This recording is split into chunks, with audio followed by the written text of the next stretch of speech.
Okay, so I got a little ways in here and just thought I'd make a quick video about this. I'm changing the AC condenser on an 05 Saab 9.3 2.0 turbo. So normally you would see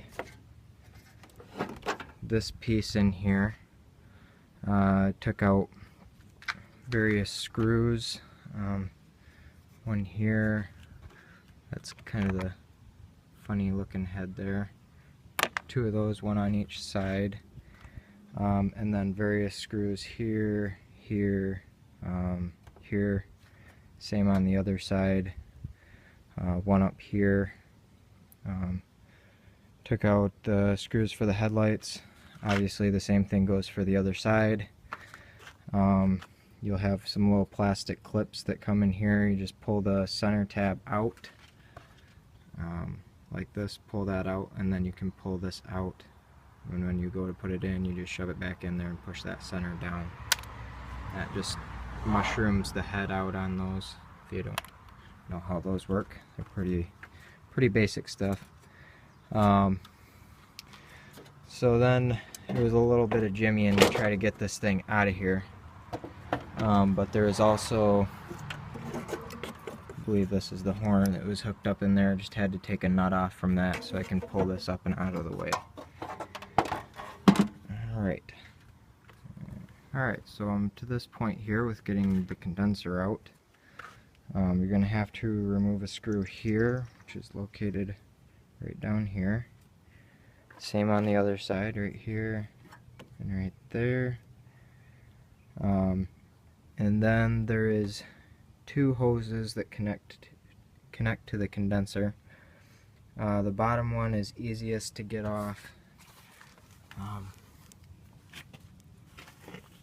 Kind of hard to see, but on the other side of this here is where that bolt is, and if you just take like a 13mm deep socket and stick it right through there, it pretty much goes right where it's supposed to go.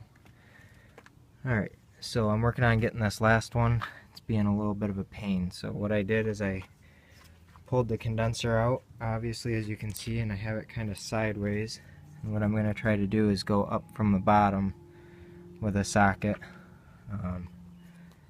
and see how that goes. I think it should work pretty well. Okay, I've got the condenser all the way out here.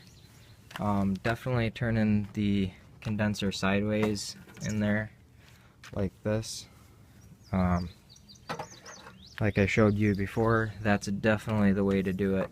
Coming up from underneath, you can get a ratchet and a socket on it that way.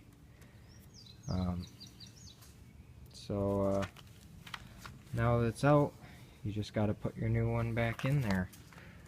So there's my new one, all spiffy clean. This one's pretty beat up. It had a hole in it down here. So hopefully when it's all hooked back up, that's the only problem I find. Alright. Real quick, one thing I did forget to mention that will make getting that condenser out a lot easier is to unhook your intake here. So there's a little thingy on there, it just popped off. It's just like a little, I don't know, you'll tell. You'll be able to see. So I just popped that off with like a screwdriver, and then this just pops up out of the way, so it gives you another inch or two that's actually very much needed. So keep that in mind. So I'm gonna assume this is pretty standard, but when you're taking the old stuff off your, or the new stuff off your new condenser here, you should hear a hiss. At least I assume so. This is how mine was, to verify that it's leak free. So I just, when I unscrewed that, you just, you know, just hear a little hiss of air, just so you know that it doesn't have any leaks in it and it's leak free. Alright, so I got my two fittings hooked up back in here, the top one and the bottom one. Shot a little bit of refrigerant in here on the low pressure side.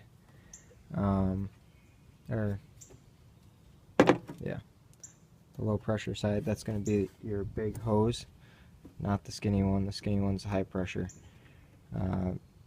These shouldn't hook up to here. This fitting's too small to fit on here. Anyway, shot a little in there, and just make sure you're not leaking. You don't need to tighten these up like crazy. This is aluminum, so it will strip out. You might just need to replace some seals. So keep that in mind. Well, I'm just finishing up here, and it's getting a little too dark to see anything. You can kind of see, but I did have a leak on my bottom fitting. Just had to tighten it up a little bit, and put some pressure in there, and I can't hear any leaking, and the gauge seems to be holding steady, so I'm gonna call it good. So I'm just gonna put everything back together, and so should you. Just put it all back together like you got it apart. So I guess that's all. Obviously, I bear no responsibility for what you do to your vehicle. Just like you don't have any responsibility what I do to my vehicle. So, hope this helps you out if you had any problem or were just looking for a little video to watch before you tore into something. Hopefully this gives you a good idea of what you need to do. So, thanks for watching.